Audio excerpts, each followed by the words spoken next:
What's up mga ka-idol, no? Welcome back to my YouTube channel mga ka-idol. Ang gagawin natin mga ka-idol,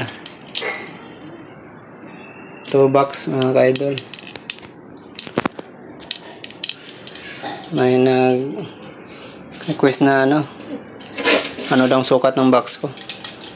Kaya ito, start na tayo mga ka-idol.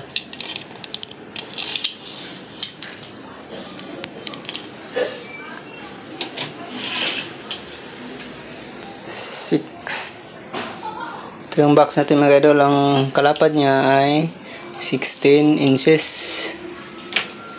Tapos yung kahaba niya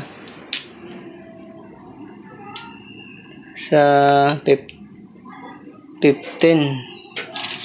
Totalin ito mga idol. 20 inches ito mga idol. 23 ito. Tapos pinutulan ko kasi mabigat ang buhat. Kaya lipat-lipat sa bahay, ng upahan lang tayo. Naka-speakon tayo mga idol, no? Ayan. Tapos yung corner guard natin, plastic ang gamit natin. Kasi bawal magasgas yung tiles natin.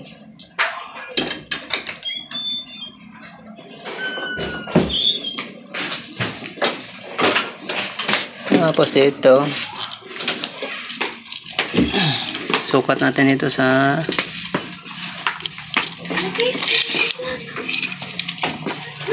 singawan ng hangin.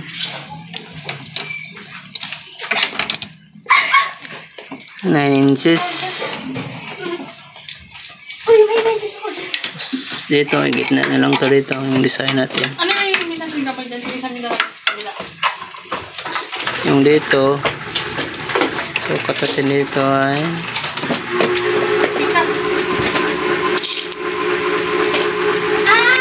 ganun din, same nito. Sukat ito kalapad 16. Gamit natin plywood ay lumidya lang ito mga kalods kasi mabigat, buhantid. Ito ang gamit natin, speakon. Ayan po siya. Tapos dito ko nilagay sa giliran. Yung iba dito sa gitna. Yan dito ko nilagay sa giliran para hindi masagad sa pader. Depende yun sa inyo kung saan yung butasan, dito ba o dito gilid. Minsan doon, dulo. Para natin yung speaker niya dito sa giliran ng binutasan ko.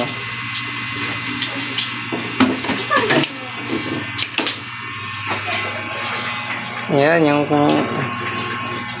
corner guard natin, plastic. Yan, kabilaan plastic ang gamit natin kasi tiles yung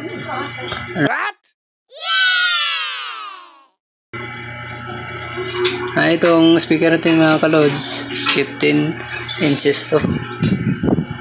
Ayan.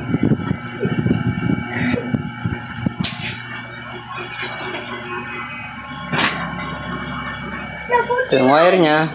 Yan, bilog na wire.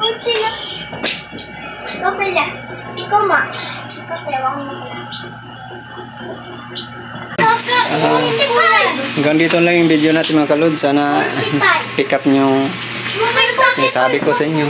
Kayo nang bahala kung anong sukat nang ilagay nyo sa box nyo. Ayan yung singaw ng hangin.